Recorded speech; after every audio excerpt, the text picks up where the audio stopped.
Spurs play Chelsea at 5:30 this Saturday at White Hart Lane, and it's a huge game. I'm joined by Tom, TBLFC, a big Chelsea fan, one who I, despite being a Chelsea fan, have enjoyed lots of his content recently. So I've got him on to kind of discuss the game tactically, how we think the teams are going to shape up, how the certain matchups are going to play out, and kind of look to predict what's really going to unfold. I'll obviously leave his details in the description so you can check him out if you enjoy him. He is a Chelsea fan, just warning you. But yeah, let's get into it. So I'll start with your setup. So we've got on here kind of what you've predicted Chelsea are going to play with. Just talk us through the lineup itself and kind of how Chelsea have been recently. And just a bit of general chat about the form you're in, etc. Mm-hmm.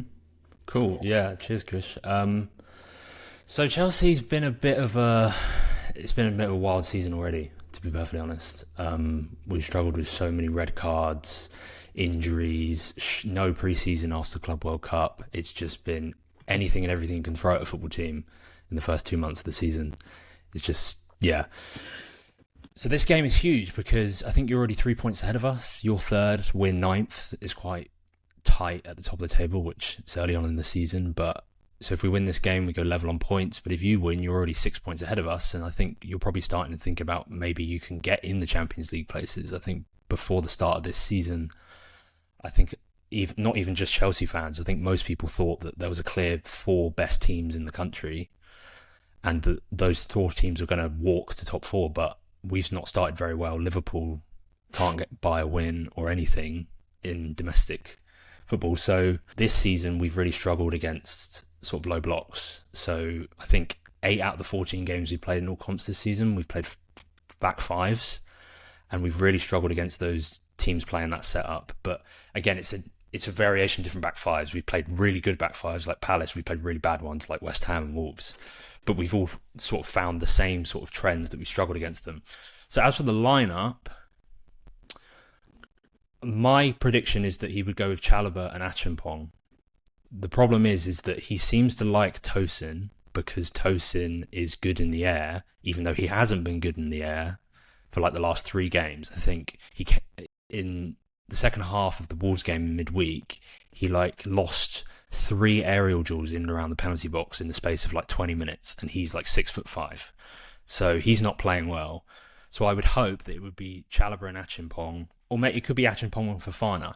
Our centre backs are not playing well at all, so it could be any of the 2. I don't know what he might go with, but I'd hope What two do you like best as a pair, but also just individually, and then talk a bit on why you like those 2.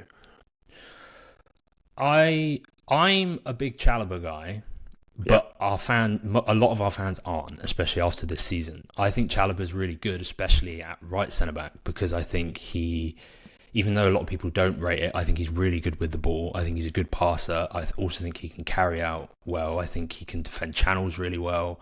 I think he can do a lot of the basics that are good for a centre back, except win aerial duels. But form is a thing, and he's not in good form, and I see why people don't want him to play.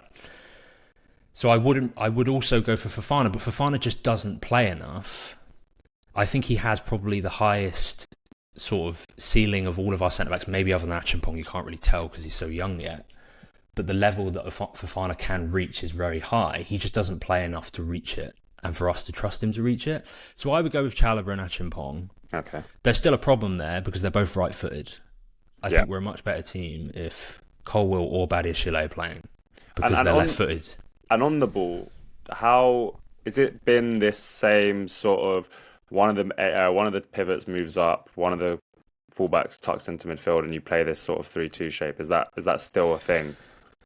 Yeah, when we're playing against back fours, we can do that a lot. But the problem is what we've seen is we've played back fives over half the time. Yeah, and what Maresca feels like we need an extra man on the last line. So what then happens is Cucurella goes to like a left 8 role, Enzo goes to the right 8, and Caicedo goes at the base. So then it becomes a 3-1. But what happens then is that Caicedo is very isolated, and we really struggle to build out when we do that. So that's a sort of diamond in midfield then at that point. Yeah, pretty much. But when we have teams that are allowing the wingers to get the ball, like Sunderland were, Cucurella goes very high. He goes like on the last line. Same with Enzo Fernandez. Like that? Yeah, pretty much. So then what happens is that Caicedo just gets very isolated and we struggle to build out. The reason he sticks with this is because it's very easy to defend transitions. When you have James Chalobah, Achimpong, who are all good and decent in open spaces, especially Achimpong and Reece James, they can defend those transitions really well. Yeah. But what we saw against Sunderland was it was 1-1 and around the 70th minute, and he does this a lot. He'd done this against Lincoln as well when we were, I think, drawing that game 1-1 or a 1-0 down in the Cup. It switched to a 2-2, so James went next to Caicedo, and it was just Chalobah and Achimpong. Yeah. Now, I think this is okay if Josh is on the pitch because he's really good at defending space. Like I just said, with the 3, it's very good at defending transitions. So Achimpong, when you put 2 in there, or when one goes forward, you become more susceptible to them. Yeah. So having Achimpong there is great because you saw in the Sunderland game he had moments where he would defend like open spaces really well. One guy who isn't good at defending open spaces is Tosin.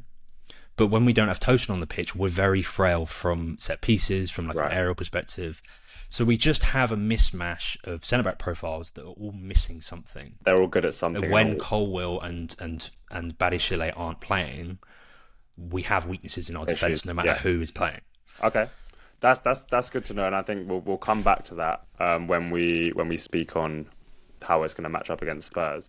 And then quickly just chat on this area. I think there's not much to say about Guiu, the 9. I mean, your depth at 9 is lacking, so it's kind of him or no one, right? You could play Esteban in the 10 and put Pedro up top, but there's not much to say on that. So I think just quickly cover these guys very quickly. I think the wingers obviously could be contentious, but I think these 3 probably are nailed on, I'd say. Yeah, for sure. So we all know kind of these 3 players decently well. So let's speak on the wingers. How have you found? Obviously, Garnacho signed this season. Neto signed last season. We've also got potential Esteval. We've got Bino Gittins, and we've got Tyreek George. Is that the only other one? Yeah, Tyreek can play out there. More right side? He's left-footed, right? Or did I make that up? He's left-sided. Oh, left-sided, right-footed. Okay. Yeah. Okay, so speak on, I guess, starting with who you think are going to start, which is Garnacho and Neto. How have those 2 been? They've had a rough start, I think. I mean, Garnacho's not the roughest start. He scored against Sunderland last week, but I think he was starting with his stocks very low in general. I don't think fans across the Premier League don't really rate him that much. I think they don't like him as well, which actually doesn't help. Yeah, I think his demeanour impacts how people view him. Like, I've always had this thing of like the idea of him is worse than reality. Like, I think that he's a lot better player than people give him credit for, and I think the outlook of him as a person has impacted that. But in terms of how he started at Chelsea, he had no pre-season, so it was going to take him a while to get up to speed anyway. I think that he could be doing a lot better. The reason why I liked the signing was because he shoots a lot. I think he shot throughout his Manchester United career over 3 times a game, which is a lot for a winger, especially someone as young as him, and a lot of them were from really good areas. If you compare him to someone like Gittins at Dortmund isn't afraid to shoot, has good shooting technique, as we saw against Wolves in midweek, but he doesn't get as good shots off. And that's just because he hasn't played as much as Garnacho in his career at the level that Garnacho's at. So the problem with Garnacho is he hasn't shot enough for me for him to be worthwhile, but his work out of possession is very good and I think a bit underrated. I think he's a very good presser. He works really hard and will track back quite a lot, which is quite... I don't think a lot of people talk about that because it goes back to the view of him as a person. Because people think he has an attitude problem. They think that he doesn't work hard when he's on the pitch, basically, which he does. He makes a lot of really good runs off the ball. He does a lot of like the non-flashy things that you need from a winger, like runs in behind. He'll do cutbacks. He'll take a lot of shots. Like a lot of people like their wingers to be like Gittins, where he gets the ball, he faces up a fullback, he runs at him, goes in and out, turns him inside out and curls it into the bottom corner. But Garnacho will go to the bar line, cut it back. He'll make runs to the back post. He'll do these things that don't look good but are really important, especially for a team like Chelsea that are facing teams that are allowing them to have the ball a lot. 100%. Okay. So Garnacho and then Neto. Neto, so we've got Neto, yeah. So Neto, I don't want to make my name a name for myself as having an agenda against any player, but I'm quite critical of Neto, but that's because he cost a lot of money. He's got a huge amount of Premier League experience, and I'm also a bit butthurt because he came in a summer where we were going to spend the same amount of money on Michael Olise, and we ended up spending that money on him, which is crazy. Just mortifying every time I think about it. Yeah. The thing with him is that like he does not produce enough on the ball for me. When you compare him to someone like Esteval, I look at numbers quite a lot, right? And the expected goals, expected assists that Esteval puts up every game is crazy considering the amount of minutes he's played. Like I've made a video about his impact when he came on against Liverpool, and I went through everything he done in like 20 minutes, and it's more than Neto done in like the previous 2 games. Like he just gets through so much stuff. Yeah, he does so much on the ball. With Neto, when you're paying that much money and he's starting as much as he is, and he's a fairly senior player considering how young our squad is, I want a lot more from him on the ball. But there's no denying that he's a really big transition threat. He's very secure on the ball. He doesn't make a lot of mistakes. He doesn't give the ball away in stupid areas that much, and he tracks back really well. He's one of the best like out of possession wingers in the league, probably, especially in the top 6. So those are arguments for him, and I think that's the reason why Maresca likes him, because he's safe. Yeah, I've used that word quite a bit. I think he doesn't do anything stupid. He works hard off the ball, so he's a really good like floor to have as a winger when he's on the pitch. But then it becomes a trade-off where I'm getting to the point where I'm seeing what Esteval's doing in the minutes he's being given, and I'm like, that value you're getting from an attacking perspective, you just can't not have on the pitch all the time. Yeah. So I guess the reason I think. Yeah, that partly makes sense why you think Neto is more likely to play in this game. I mean, against maybe a newly promoted side or something, there's a lot to say about Esteval, but we know how kind of pragmatic managers can be, especially in the Premier League, where they don't like to take risks nowadays at all. So it adds up to me, I guess, especially in a fixture like this. For sure. Yeah. Okay, let me talk through Spurs, and then we will kind of compare and speak about both. Let me just get rid of these guys. So this is what I think Spurs are going to set up with.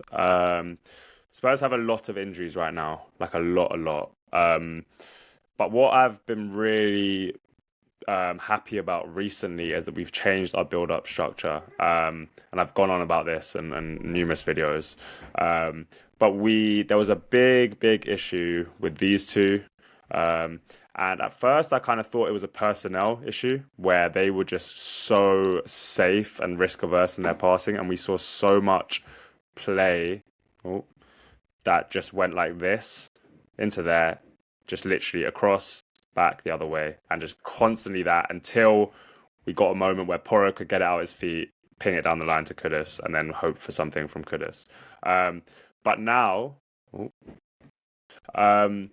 But what we've seen recently is we've played in a bit more of this shape, where we make that 3-2. We have Spence, which is not ideal, but keeping the width on the left, which allows that left winger, whoever it is, I think it's going to be Simmons in this game, although it was Bergvall midweek, it's been Odebear before that, to kind of play as a double 10. And then you've got Kudus keeping the width on this side, you've got Spence keeping the width on this side, and then you've got this sort of box in midfield. And I think this has worked really well. I think I've spoken about this, but I think part of the reason this is that our central progression's been so poor previously.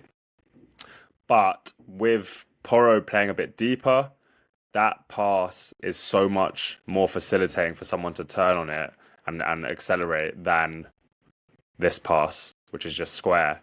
And obviously, imagine a marker there. That's just a square pass. He's obviously always going to bounce that back. So I think this is just giving better angles to especially Bentancur. Polina still kind of stays out the way and build up. But yeah, I think this has been drastically improving our progression. I also think it's helped Simmons out because he's a player who needs players in close proximity to him. He needs players to play with, play off. Previously, he's been kind of in this hole on his own where...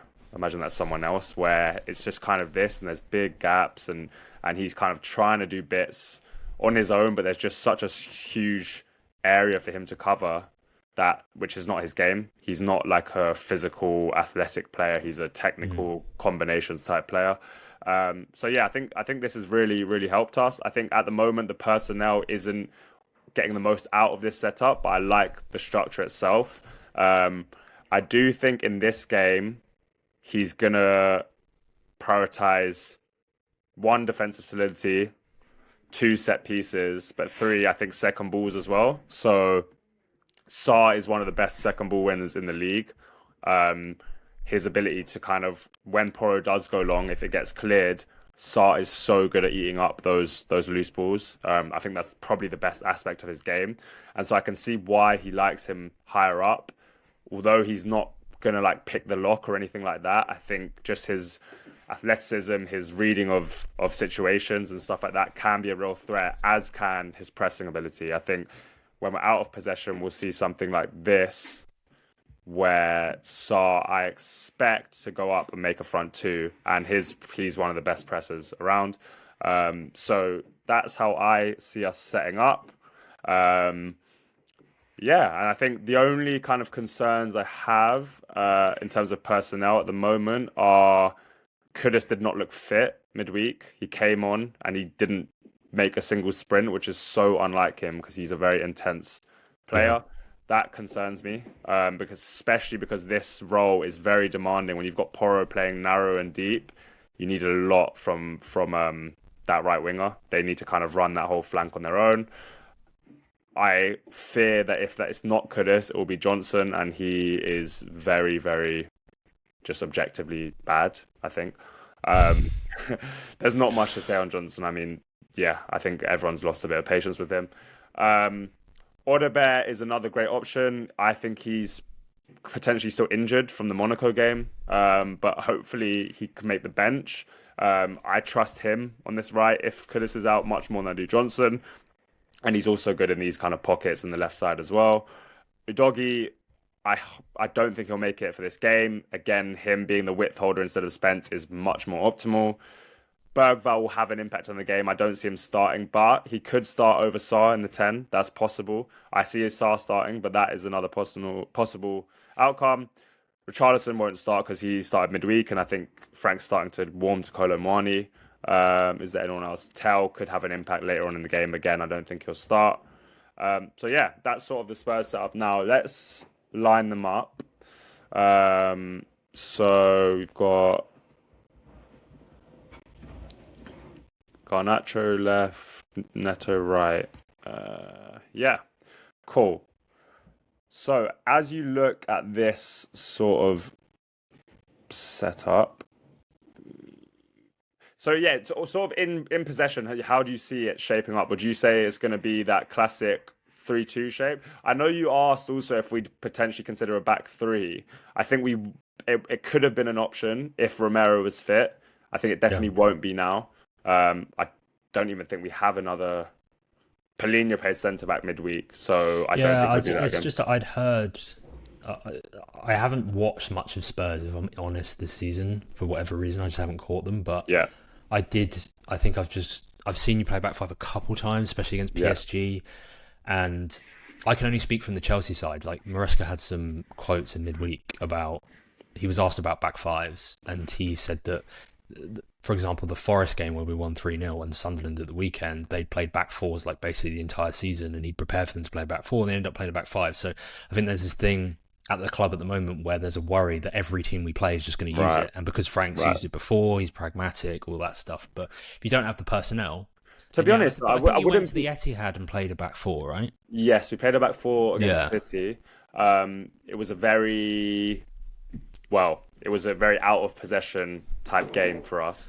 I wouldn't be like wildly surprised if he did it, and if he did do it, it would be this. You'd have Palhinha, Porro, Spence. You'd probably get... Where is Kudus? I need to put him back on the pitch. There he is. It would be, I reckon, this. He wouldn't play Simmons. I reckon he'd play Sarr, Bentancur. Am I missing a player? I am missing a player. What would he do? Maybe Simmons then, or maybe a Bergvall. But I think that is an option. But yeah, I expect it to be a four. About 4, yeah. So let's assume that it is going to be a 4. Yeah, and it's going to be something like this. So yeah, how do you think Chelsea set up in possession, or what's the rough shapes we're going to be seeing? So I think the 3-2 is definitely one that we use, I think, against back fours. So that would be Enzo pushes up and goes next to the 10. So they become split 10s, and then Reece James would go next to Caicedo. He's usually the one that inverts. And then we just have a lot more joy building up just by the nature of having more bodies here, and having Reece James next to Caicedo, it just works better. So that would be my guess, especially because it allows Chalobah to be out on that side. We have an actual left footer on the left side of the back three, and Achimpong in the middle is fine, like he's been there before. So that would be my guess. Yeah, and then we'd probably press with the front two. And I think Achimpong is very good at playing out. I think all three of these are pretty comfy on the ball. I think these two are very, very athletic players. So I think that press could cause problems, but I also respect how good those two are on the ball. There is also a chance it could be a 2-3. Yeah. Which we've done before, which would mean Cucurella goes next to Caicedo, and then it's just the two centre backs. That's a sort of Ange-esque. Yeah. And then I expect probably Sarr to drop in on him. But yeah, I mean, there's different ways, obviously, that will unfold. In terms of general battles on this pitch, is there any battles between sort of a few players or two players that you see being key in this game? Because Spence generally gets up higher, as you said, in this new way of building up, right? He holds width, right? Yeah. I think the Neto Spence one is interesting, especially because you're probably going to have Simmons a little bit narrow because he's naturally like that. And Neto, obviously, as I've said, one of his best assets is that he's really good off the ball. So he's going to help Reece James with, or he's going to cover Spence, and that's going to help Reece James focus on other things. But yeah, and then also I think one other thing that we've done a little bit this season, which I don't know whether it will come into play because you're playing a back four, is we've been doing the man-to-man press, and we have had issues at times because we jump our fullback. So we usually jump Cucurella. So I don't know whether that will ever come into play. I mean, because you're playing a back three on the ball, I would assume it would just be front three against front three. But there might be a scenario where Cucurella's late, he has to jump to Porro, he's late, and then Porro gets that space that he needs. Because the one thing I always think about with Porro is that he's very good on the ball at creating chances and probably getting Kudus into play. And then obviously when Cucurella leaves Kudus is then up against Achimpong, who probably you'd want someone more like Cucurella out wide defending against Kudus. But that could be something that comes into play as well. And then I assume from the fact that I know that Spurs have been ultra reliant on this single pass, I assume that Cucurella won't jump that much. Yeah. Just because he's probably our biggest threat in the team.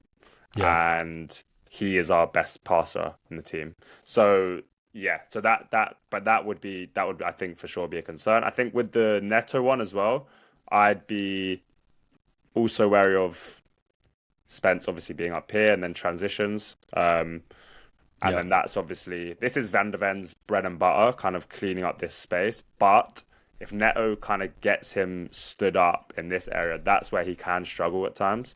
If it's like in a more settled way, if it's obviously a foot race, Van de Ven is not losing to anyone. But it's when it's more about turning, changing direction, he can struggle there. Sure. I think some other key battles for me, João Pedro, can he get space? I think these two are very good at protecting. Very, very good at protecting. They're not great on the ball, but obviously Palhinha's, his ball winning is insane. Very limited elsewhere, but his ability to just win the ball back is crazy. With Palhinha, because with Caicedo, for example, I think Caicedo is probably up there as well as like arguably the best ball winner in the league. Yes. Is Palhinha, is it because he's a couple steps ahead a lot of the time, or is he good at closing space? Because with Caicedo, I think he's got both. He reads, but he also closes space, and like he does those Kante type tackles where it doesn't look like he can get the ball, but he does. Yeah, I think Palhinha, he's such a big unit, and he makes himself so big in kind of duels, and when players are running at him, he's like a kind of immovable object. It's like he times them really well. Yeah. I don't think it's necessarily that he's a step ahead. I think he just covers massive spaces, and like it's like almost, and his like stance and the way he approaches them, he's got so much balance for someone his size, and he's so like steady in terms of he kind of stretches a leg, but he keeps like very steady on the ground, so he doesn't like lose balance, and he can still hit it with kind of aggression and power. I think he's a very different player from Caicedo, but equally Caicedo's light years ahead on the ball. But Palhinha defensive ball winning ability is insane, and so I think Pedro will struggle. I think any 10 is going to struggle just because we pack out that area so much. And Frank is risk averse, and he's very risk averse to central areas. So I think the joy, if you do get joy, will be flanks. I think the only other thing to mention is I go back to Caicedo's goal against Liverpool.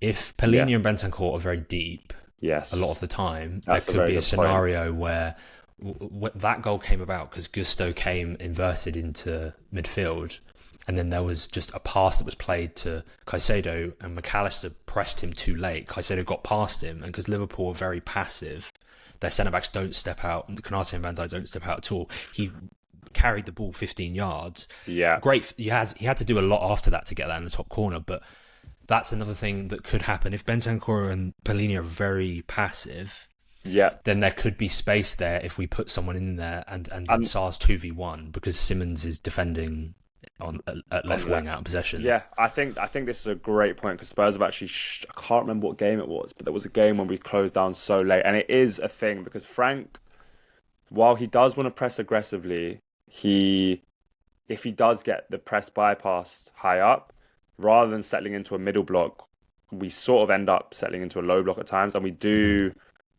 have to soak pressure up a lot. And there are periods, especially if you remember the PSG game, where we've got this, you're going to struggle to win. We're great in the air, going to struggle to win from crosses, and we can defend our box, but we conceded from Kang-in Lee, I think, edge of the box. I think there was another game we conceded edge of the box. And if Pedro's kind of committing and Guiu's committing and whatever, even maybe Cucurella's standing over here and Fernandez might be over here, then the ball reaches Caicedo or Fernandez on the other side. That could definitely be something worth noting. The final thing I want to touch on is how have you been from set pieces? Because they have been huge for us. I'm not going to even set up the set pieces because that's the Premier League this season, haven't they? Yeah, 100%. Yeah. For like a year now, I think we've been good at defending corners.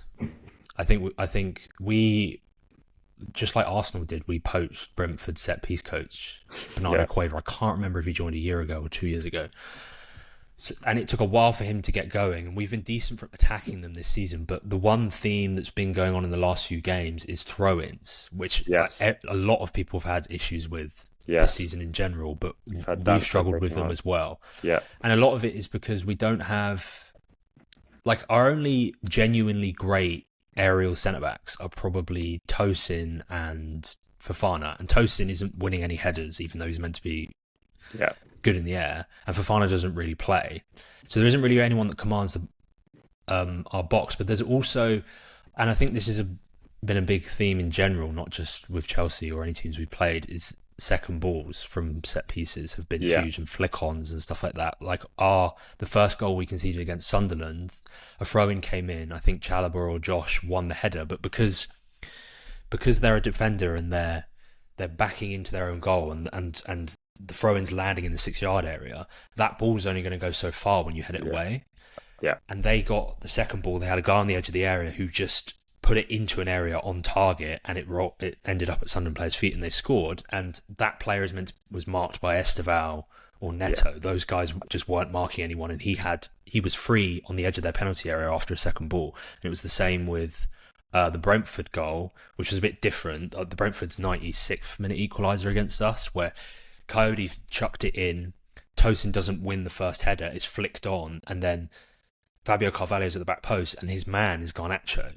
Yeah. So the second balls are the one thing that I don't think we've adjusted to well, and I think second balls have been a bit of a theme. I think Man United won at Anfield because of them, because they just crowded the duel whenever Van Dijk went up, and it didn't matter if Van Dijk was going to win every one, because he obviously was. They got to the second ball and they still had it in a good area. So we've struggled against throw-ins. Like Sarr is so good in these situations because he's always alive, and just looking at this would worry me as a Chelsea fan because just of size. I think you've got probably 6'2", 6'2", 6'1", 6'2", 6'3", maybe. And I'm looking at that and I'm thinking he's pretty tall. He's decently tall. He's not good in the air, Chalobah. Yeah. Gu is quite tall, but he's a striker. Barring that, I mean, Reece James is okay in the air, isn't he? Caicedo's very good in the air, even though he's like 5'10", he wins like 60% or something. Which is really, I think, ranked. These two are just units in the air this season, especially. Van der Ven's come on a long way in the air. He was shirking a lot of his aerial duels under Ange, and I think Frank's probably gone big on it this season. And he's scored 5 goals already this season. So this, just looking at it on the screen, I think there might be a theme here. For sure. And I feel like Frank might even look to play 4 set pieces, which is so against everything I was thinking about this conversation beforehand, and I was like, when I mentioned the back five, I was like, thinking you could just play a back five, not press us, and play for set pieces like with Kudus in transition, and I think you'd have a chance. Again, it's like, that's from the perspective of like, I don't know much about Spurs. I only know what Chelsea are bad at. But yeah, I think set pieces are the one thing that I am concerned about. I think corners, we've been all right. Yeah. I think probably because you can coach schemes like a mix of zonal man-to-man. How's Sanchez Sanchez is very good in the air. Yeah. So that's the one thing that I think is stopping us from being like West Ham bad at set pieces. Well, if you saw the Van der Ven goal against Everton, he just stood on Pickford and didn't foul him, but Pickford couldn't get past him. Yeah, like this goes back to like the whole debate around Rob Sanchez. He's not really highly rated, but it's because he makes a lot of mistakes. But stuff like, I think a lot of people don't account for sort of an ability to claim crosses if you're a goalkeeper. Yeah, like huge. Sanchez is one of the best in the world at it. Like from the numbers perspective, the percentage of crosses that he claims is crazy. So he's 6'6", long arms. Like he'll command his penalty area well. The only thing with him is like there's a mistake there.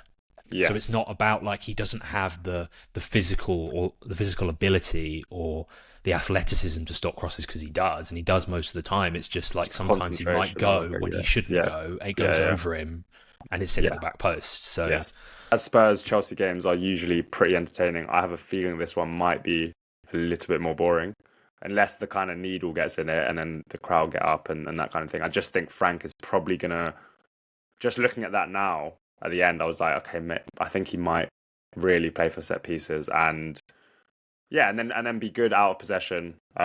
Look to play for Kudus a lot of the time. But what's your prediction for the game?